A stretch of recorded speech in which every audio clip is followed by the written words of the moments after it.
Good morning, everybody. I'm Tom Kline of Better Vantage Point. And today we're going to talk about keep the money you make, how to catch and cure dealership problems and navigate risk. Welcome to Used Car Week 2021. So risk is a continuous process. Risk mitigation at a dealership means you have to start by assessing the risk. Once you have a full understanding of what the risk is, then you can determine what the risk appetite is, how much risk you're willing to take on, and how much risk you want to transfer either through an insurance policy or to install a policy and procedure at the dealership to make sure that certain problems don't happen. That's when you talk about the residual risk, and then you're back to assessing the risk again. This is a continuous process. Risk mitigation at a dealership really is broken down into three parts, and I call this the three legs of a stool. One is dispute resolution, one is compliance, and then risk transference. And these are the areas we're going to talk about today on how to protect your dealership. First of all, risk at a dealership usually comes on two legs. So the first way that you have risk is your customer problems. And then the second is employee problems. That's how problems start. Generally speaking, they start with one of those two things. The third thing that I see in the marketplace that happens all the time is unintentional deceptive advertising. You may be advertising in such a way that a consumer feels that you're being deceptive, and then they go to a lawyer, then they go to a regulator, and that's really how problems start. So where do complaints come from? Well, in short, they come from everywhere, but you should have different policies and procedures in order to handle them. Some are direct correspondence. They'll write you a letter or an email. Internet reviews, of course, as you know, is a big one. We're going to talk about those in just a minute. Service complaints sometimes. Regulators sometimes will contact you, the attorneys general, the Consumer Financial Protection Bureau, the Federal Trade Commission. Sometimes complaints will come from the police. They come from everywhere. So depending on where they come from, you should talk to your team about how you want to handle those. And then there's what I call the stealth customer, which is they never complain. They never talk to you. You don't know that there's a problem. And then the way you find out about it is that they file a lawsuit. Your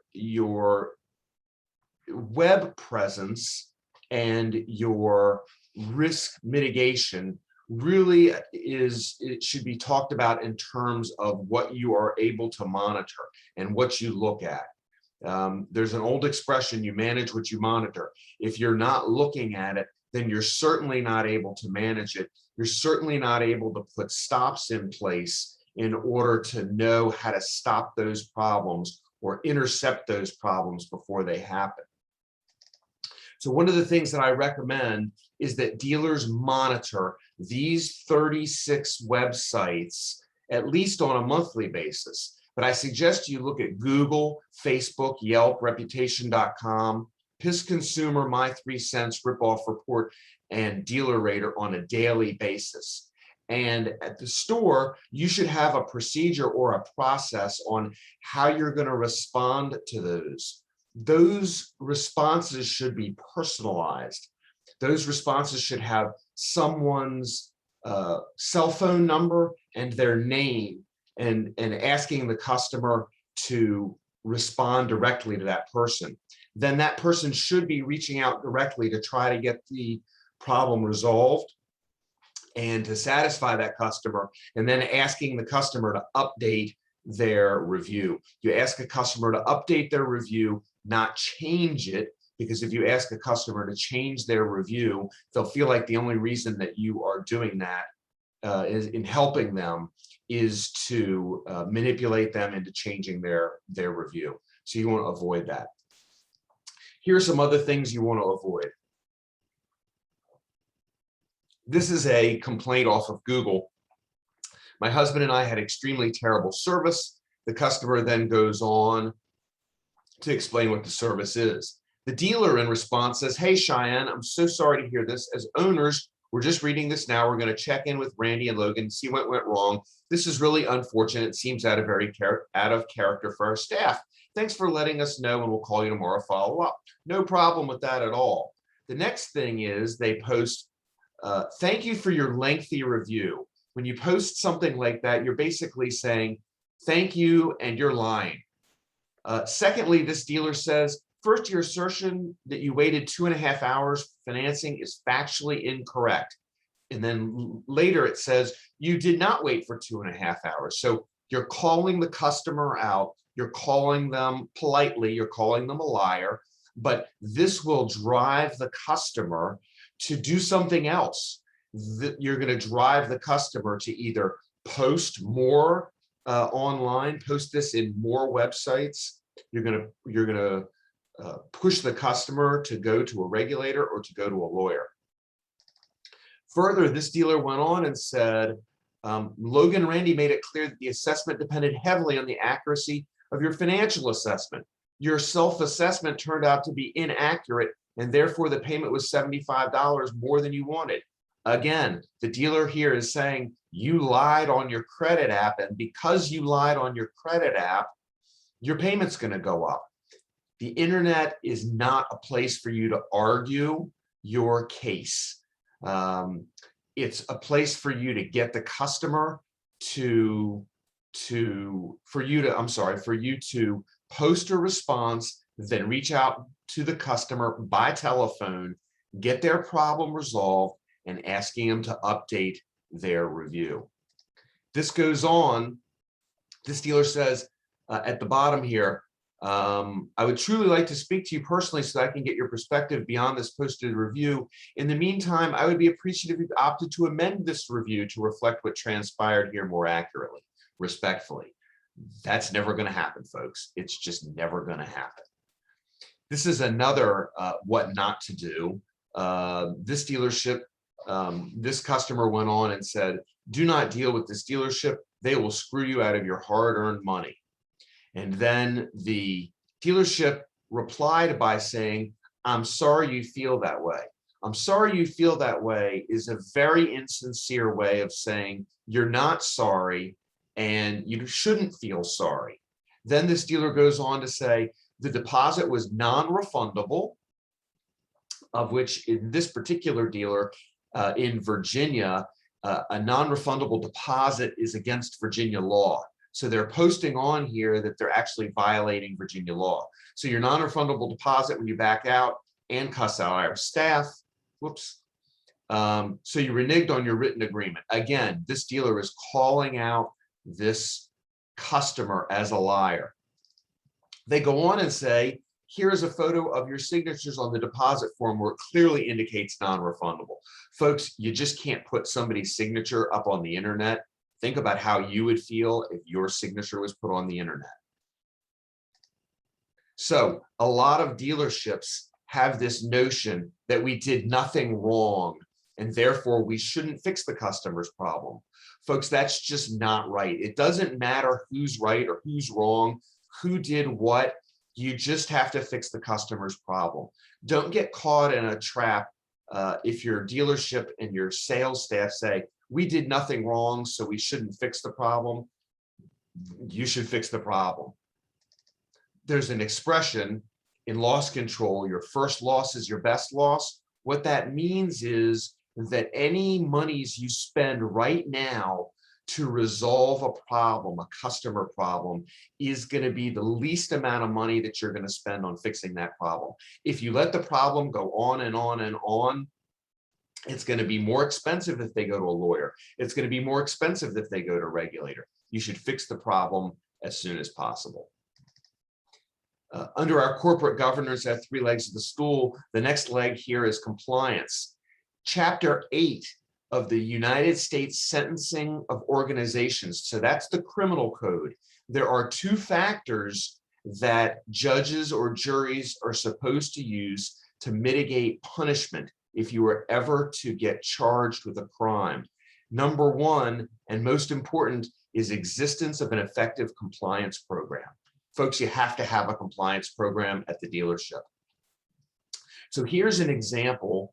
Everyone should go on their websites and check, mystery shop your own website.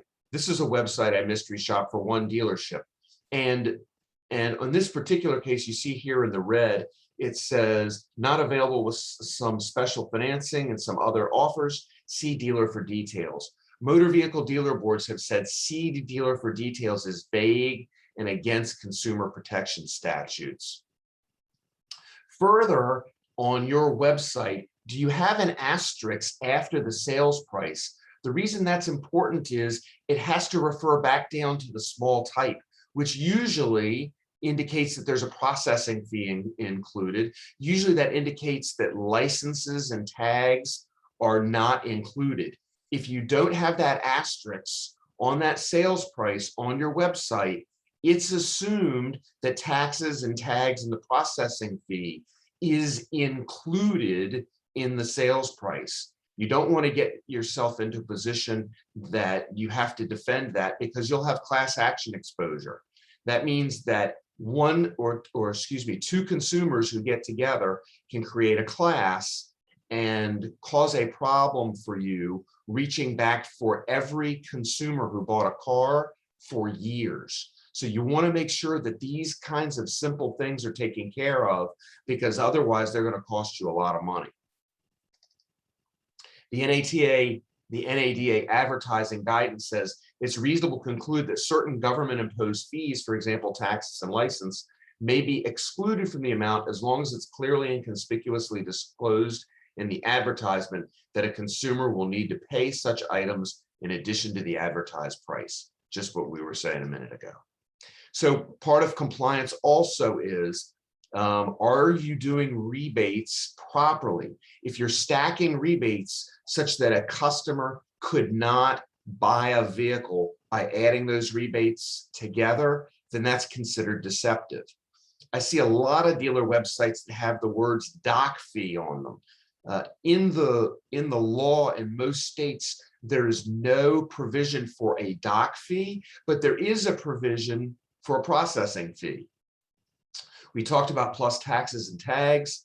If you're posting payments of vehicles, payments on vehicles on your lot, make sure that there's a disclaimer posted in the windshield how you got to that. Under the Truth in Lending Act, you're required to post the APR, the length of the loan, and what the payments are, what they're based on, and the down payment. That's a trigger term if you use a payment. And if you have damage to any new vehicles, that has to be disclosed as well. Compliance on your website. So the Lollipop one was an article I wrote about when I got jerked around when I went to a dealership, identifying myself as having owned a dealership for 30 years. I still got jerked around. In this particular case, the DBC, or the dealership, I should say, posted pictures of the highest trim on the vehicle, but the actual payments that were posted were only the lower trim. So in this case, the payment on the lease that I was looking at was $679, and that's what was posted, but the real price was $1,067. So make sure your pictures are accurate. Factory photos versus dealer photos, make sure that the photos of that vehicle are actually of that vehicle and not of a sister stock number. If your vehicles are only available by special order only, are they factory orders, make sure that's in the disclaimer. And very importantly, make sure there's no disconnect between sales and advertising. Make sure that the people who are doing the advertising are communicating what you're doing to the sales department. On your FTC buyer's guides, have you checked them for accuracy? Are they on all the used vehicles? Are they on demos? Are they filled out properly? On IRS 8300 compliance, do you have a system for receipting things properly? So when you go back and pull a report, that it'll show what's actually cash, including traveler's checks, including money orders, including multiple payments of actual cash. Do you have a system at the dealership for this? Do you have a compliance management system, CMS, as mandated by the Consumer Financial Protection Bureau? The CFPB requires that you keep copies of your complaints and copies of how you've resolved your problems. Are you doing that? If you're selling vehicles at home, are you complying with the Home Solicitation Act? That's the act that says that if you sell something to someone at their home, that you give them a 3-day right of rescission. Are you complying with that? Is anybody going back and looking at your deals to make sure that you're being compliant, that you're not payment packing, that you're not product stuffing? Do you have an audit program for yourself? So we've talked about dispute resolution, we've talked about compliance. Now we're going to talk about risk transference. Risk transference. So have you ever reviewed your loss runs with the insurance company? Where are your losses coming from, and how might you be able to prevent them? Are there any patterns that you notice? Policies and procedures promote loss prevention, using releases for customer issues. So if you're spending money on a customer, are you getting them to sign a release that says, we no longer owe you any money after we do this repair or after we make this payment for you? Using releases will help those customers from coming back and asking for more money at a later date.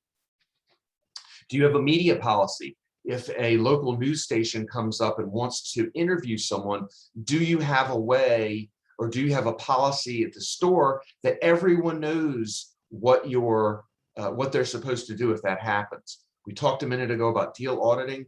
Do you have a procedure on open recalls on used vehicles? Training is super important in terms of risk transference.